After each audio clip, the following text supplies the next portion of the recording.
There are a couple of very interesting questions on the subject of education and genius. This from a health writer in New York. There is growing interest in the scientific community about the potential of the human brain, including attempting to locate the origins of genius in the brain. What does Maharishi see as the origin of true genius? And why do so many of our greatest geniuses, artists, scientists, musicians, seem to have such unbalanced and even unhappy lives?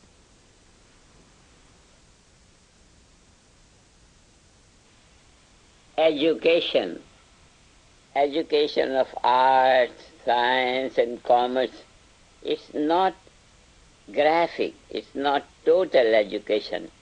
It does not train the brain physiology to be totally used in thinking or action. Very partial use of the brain is utilized in any field of knowledge or action. All these called the great geniuses, Nobel Prize winners in physics and in chemistry and this and this and this, their partial brain is used, only partial brain is used. Look to the other aspects of their life, they are in bankruptcy. Education today is very fragmented. It does not use total brain in thinking or speaking and action, no. The only one experience that trains the total brain to function, there is only one experience. There is only one experience, 1,000 times we can repeat this. There is only one experience which makes use of total brain physiology, and that is the experience of abstract emptiness. Abstract emptiness. In the Vedic literature, the word is atyanta bhav, absolute abstraction. When absolute abstraction is clearly comprehended, that comprehension requires all aspects of brain to be lively. That simply means transcendental consciousness experience. Transcendental consciousness experience. The experience of transcendental consciousness is the only experience that requires total brain physiology to function at a time. That is why our formula for unfolding the latent genius in everyone is through practice of transcendental meditation.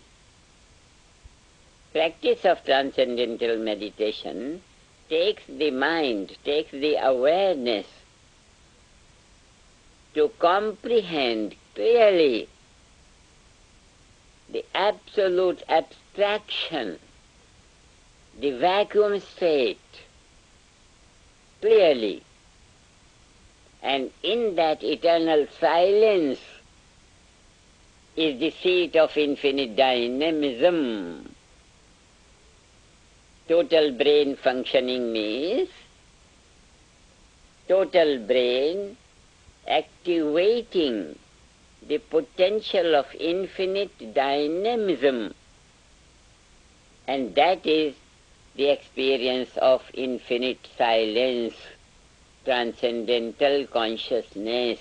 There is nothing other than this experience that can ever utilize or make lively the functioning of total brain.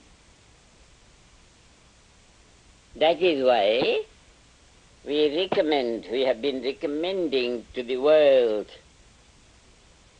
one period a day in the classrooms. One period a day in the classrooms in that age of, say, 10 to 20 years, something like that. These 10, 15 years of age group in every country can be trained to make use of total brain in thinking, in feeling, in desiring, in speaking, in behaving. Total brain. And total brain is cosmic potential of creativity. Cosmic potential of creativity. Total brain. Now the science has found out, physics has located, unified field. Unified field is field without boundaries. No boundaries, no boundaries. Only the experience of the field without boundaries. A proper experience, a sharp experience, a clear experience of the field will train the functioning of the brain physiology to function in a manner to make use of the total potential of dynamism and silence, both. Infinite silence, infinite dynamism. When the total brain can be functioning at a time. So during this student age, in every generation, one period a day in the classrooms. In half the period, give them experience of this. In the other half, explain to them intellectually what is all this about. Give them intellectual understanding in half the period and give them direct experience in half the period, 15, 20 minutes like that. And this will bring out about 20% of the population of each country, creating coherence in the national consciousness. Coherence in national consciousness will be the basis of successful administration in the nation. Successful administration means the administrator will be fulfilled, he will be happy, and the administered will be happy. Nobody will make mistakes, so the administrator will not have to punish anyone. Lot of energy, national energy goes in in punishing the criminals, in punishing those who speak wrong things, who do wrong behavior, like that. So the whole administration will become easy, will become more positive, will become more purposeful. Otherwise, today's thing is, neither the administrator is happy, nor the administered are happy. So there is unhappiness on both sides, because total brain functioning is not trained. No one is trained. Individuals are not given that education by the administration which will make use of the total brain functioning. That is why things are not very satisfactory. Nobody is satisfied today. And when nobody is satisfied today, then we have to think what should be something new which is not yet in practice in society, which will make everything right. And this we came out to be, to have proven through programming, through the scriptural authenticity. Vedic literature is a highly authentic literature.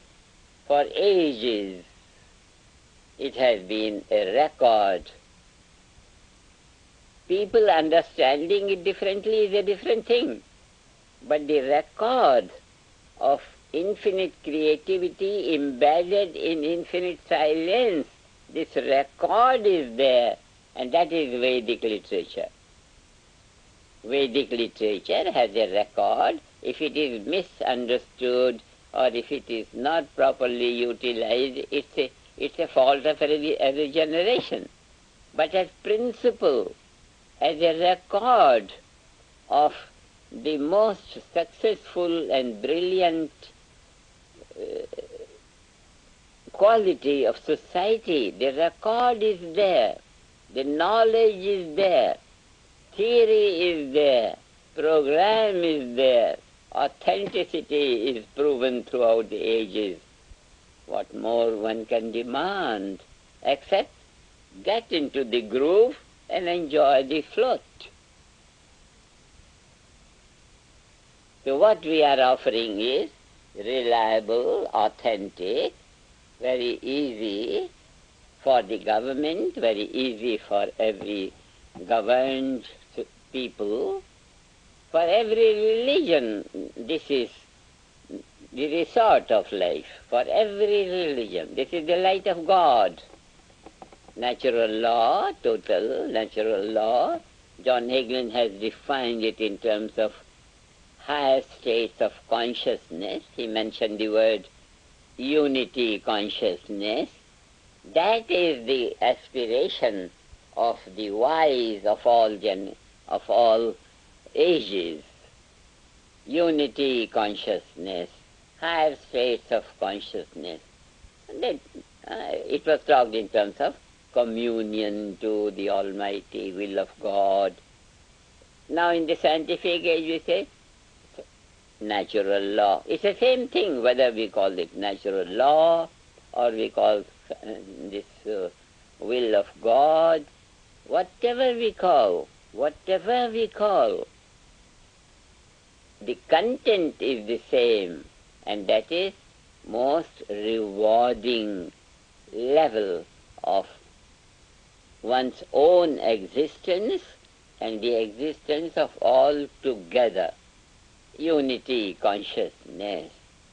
Very beautiful record, very beautiful knowledge, very beautiful technology of knowledge to put it to practice. Everything is completely ready. We put it to practice. And fortunately, in this generation, we got the aspiration from Gurudev, from our tradition of Vedic masters, that ancient record has not been properly used. Now we begin to use it, and we create all these peace palaces according to the system of cosmic intelligence, higher intelligence, which dictates the front of the building should always be facing the rising sun, where the most healthy rays enter the entrance of the house, and all those, everything is set in the best interest of life. Best interest of life means in the cosmic interest, in the global interest, where the individual is not deprived of his cosmic potential. It's a very great joy to talk about it, to discuss about it, to give it to others, to enjoy, to train teachers of it, to build houses for it, peace palaces for it, and to have individuals in every country, some small groups of 1,000 somewhere, 500 somewhere, 200, 300 somewhere, depending on the population of the country. It is very, very simple and within our reach for every government of ours in the world to be completely easy, positive, fulfilling in every way, economically fulfilled, politically fulfilled, in every way, medicine-wise fulfilled, education-wise fulfilled, defense-wise, there will be no enemy to anyone. It will not be necessary to amass destructive weapons because there will be no enemy to anyone. Prevention-oriented, problem-free administration. And prevention-oriented, problem-free administration to create an ideal for everyone, to create an example for everyone. We have established our global country of world peace, and the first ruler of it, Dr. Hagelin introduced Dr. Rajaramji for it, introduced to the world Rajaramji about his scientific nature and about his competence to do so, as an administrator.